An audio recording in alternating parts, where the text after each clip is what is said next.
Hola, buenos días, ¿cómo estás? Bendito sea Dios que hoy iniciamos el capítulo 21 del libro de Hechos de los Apóstoles. Leamos este pasaje que se llama Viaje de Pablo a Jerusalén. Hechos capítulo 21 versículos 1 al 16. Leamos el primer versículo. Después de separarnos de ellos, zarpamos y fuimos con rumbo directo a Cos y al día siguiente a Rodas y de allí a Pátara. Para entender este pasaje tenemos que mirar el mapa. Recuerda que ayer quedamos en que Pablo se despidió de sus discípulos en Mileto. Y ahora leemos que zarparon de Mileto y se fueron rumbo directo a Kos. Kos es una isla en el mar Egeo, famosa por su escuela de medicina, de la cual fue miembro el famoso Hipócrates, al cual todos los médicos conocen, es decir, han oído hablar de él, porque los médicos deben hacer el juramento hipocrático. Al día siguiente llegaron a Rodas. Rodas es una isla en el mar Mediterráneo. Y de allí navegaron a Pátara. Pátara es una ciudad ubicada en la provincia de Licia. Es un puerto en donde cambiaron de embarcación. Versículos 2 y 3. Y hallando un barco que pasaba a Fenicia, nos embarcamos y zarpamos. Al avistar Chipre, dejando la mano izquierda, navegamos a Siria y arribamos a Tiro porque el barco había de descargar allí.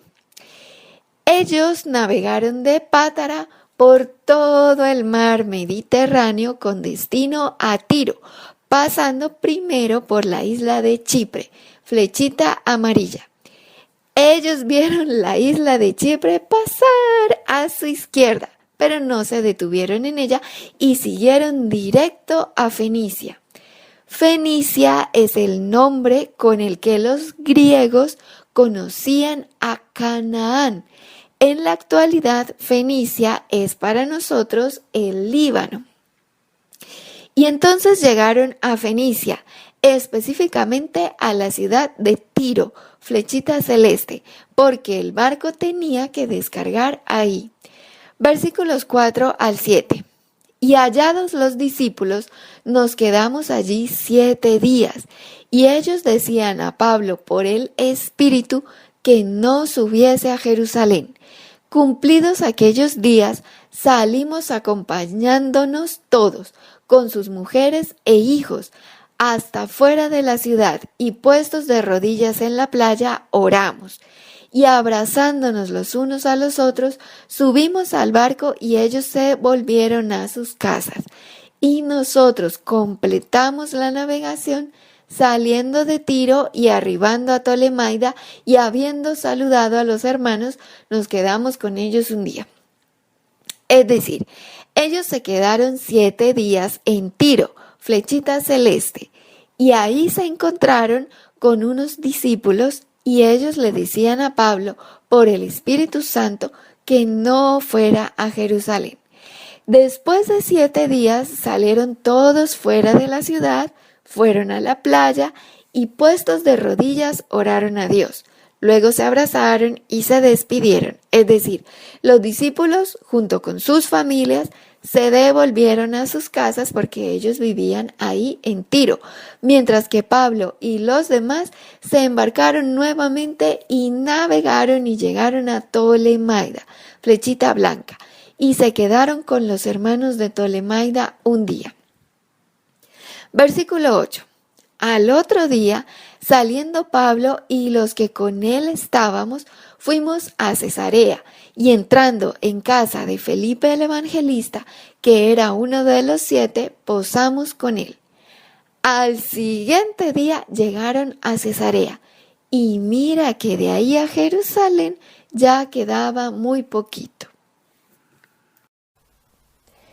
Qué largo recorrido hasta Jerusalén, ¿verdad? Leamos nuevamente el versículo 8. Al otro día, saliendo Pablo y los que con él estábamos, fuimos a Cesarea, y entrando en casa de Felipe el evangelista, que era uno de los 7, posamos con él. Cuando ellos salieron de Tolemaida, llegaron a Cesarea, y ahí vivía Felipe el evangelista, quien era uno de los 7.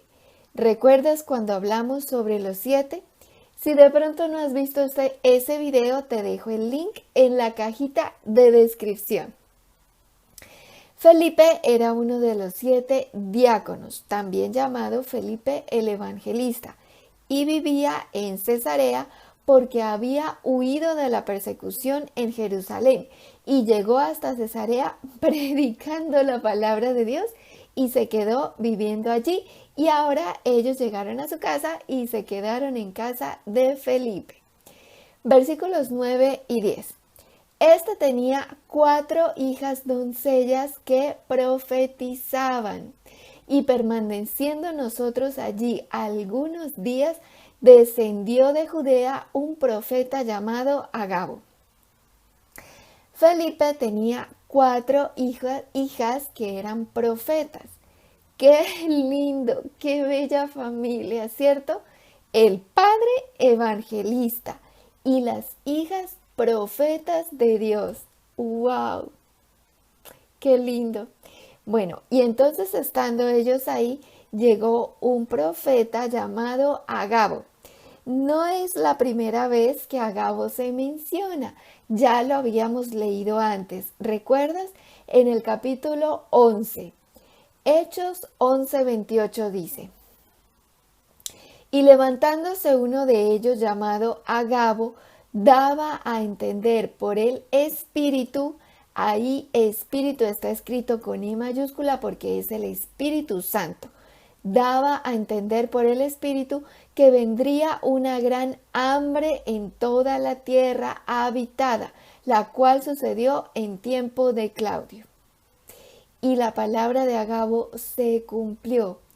De hecho, hay registros históricos que dan cuenta de una gran hambruna en esa época. Dios nos libre. Y esta vez Agabo también traía no muy buenas noticias. Versículo 11. Quien viniendo a vernos, o sea, Agabo, quien viniendo a vernos tomó el cinto de Pablo y atándose los pies y las manos dijo: esto dice el Espíritu Santo, así atarán los judíos en Jerusalén al varón de quien es este cinto y le entregarán en manos de los gentiles. ¡Wow!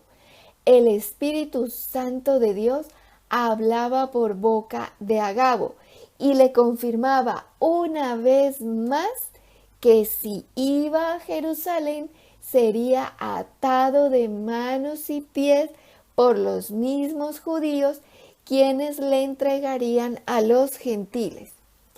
Al oír esto, los demás le rogaban a Pablo que no fuese a Jerusalén. Versículos 12 y 13. Al oír esto, le rogamos nosotros y los de aquel lugar que no subiese a Jerusalén. Entonces Pablo respondió: ¿qué hacéis llorando y quebrantándome el corazón? Porque yo estoy dispuesto no solo a ser atado, más aún a morir en Jerusalén por el nombre del Señor Jesús. Pablo estaba dispuesto no solamente a que lo ataran de manos y pies, sino incluso a morir predicando el nombre de Cristo. Versículos 14 al 16. Y como no le pudimos persuadir, desistimos, diciendo: hágase la voluntad del Señor. Después de esos días, hechos ya los preparativos, subimos a Jerusalén, y vinieron también con nosotros de Cesarea algunos de los discípulos trayendo consigo a uno llamado Mnasón de Chipre, discípulo antiguo con quien nos hospedaríamos. Ellos no pudieron persuadir a Pablo para que desistiera de ir a Jerusalén, porque Pablo tenía convicción en su espíritu de ir a Jerusalén, aun cuando el Espíritu Santo le decía lo que le esperaba allí.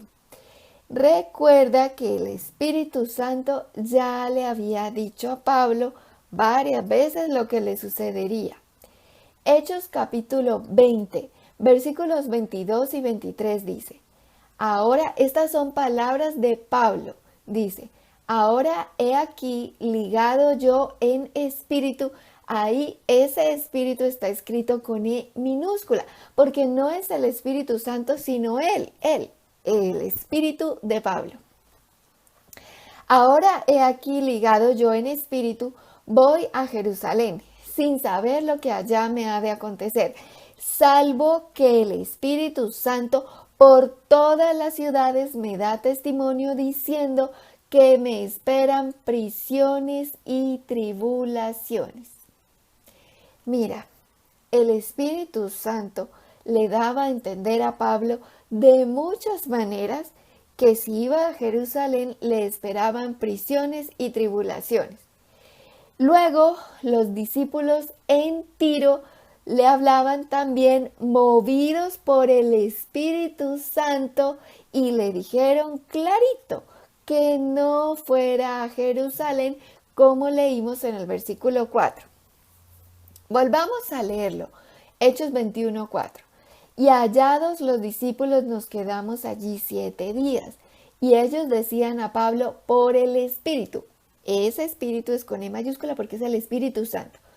Los discípulos le decían al Pablo que no subiese a Jerusalén. Y además vino el profeta Agabo para que le dijera que si iba a Jerusalén iba a ser atado de manos y pies y entregado a los gentiles. Sin embargo, Pablo fue a Jerusalén.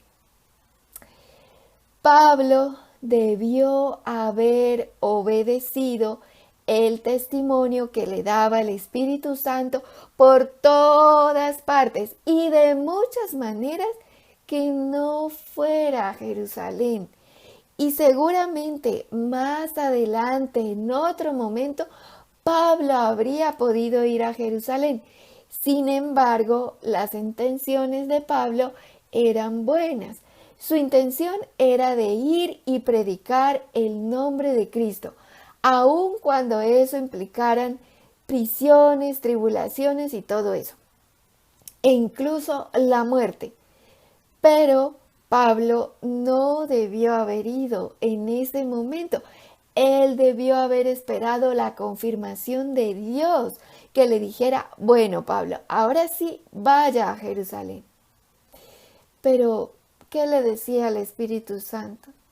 Lo leímos, ¿verdad? Le decía: no vaya.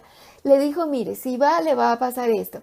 Y además, como él no entendía, le dijo clarito, no vaya, no vaya. Y le dijo de muchas maneras. A veces nosotros somos muy tercos. Ay, bueno, casi siempre. Dios, perdónanos. Somos muy tercos. Y se nos olvida que el que sabe es Dios, que Dios es omnisciente, o sea que todo lo sabe, y que nosotros no debemos confiar en nuestra propia prudencia, sino en Él. A veces pensamos que las ideas que tenemos son geniales y son las mejores, y pueden ser por una muy buena causa y con una muy buena intención de corazón. Sin embargo, si Dios nos dice que no, hagámosle caso, porque nosotros no sabemos y puede que no entendamos por qué Dios nos dice que no, o nos dice que esto, o nos dice que aquello. Nosotros tenemos una visión muy limitada de todo, pero Dios no. Dios lo sabe todo, lo ve todo, lo puede todo, lo conoce todo. Dios lo creó todo. Y lo más importante de todo es que Dios nos ama. Él se entregó a sí mismo por amor a nosotros, para salvarnos. Entonces, dejémonos guiar. No hagamos nuestra propia voluntad, sino la voluntad de Dios. Y eso se logra solamente teniendo un corazón dispuesto a obedecer la voluntad de Dios en todo y no la nuestra. Necesitamos rogarle a Dios que nos ayude para que no seamos tercos, sino que entendamos y que hagamos no nuestra propia voluntad, sino la de Él. Padre Santo, perdónanos, Señor, por todas las veces que hemos sido tercos, testarudos y todo esto. Ayúdanos, Señor, danos inteligencia, sabiduría. Ayúdanos para que no hagamos nuestra propia voluntad, sino la tuya. Te lo pedimos en el nombre de Jesús. Amén.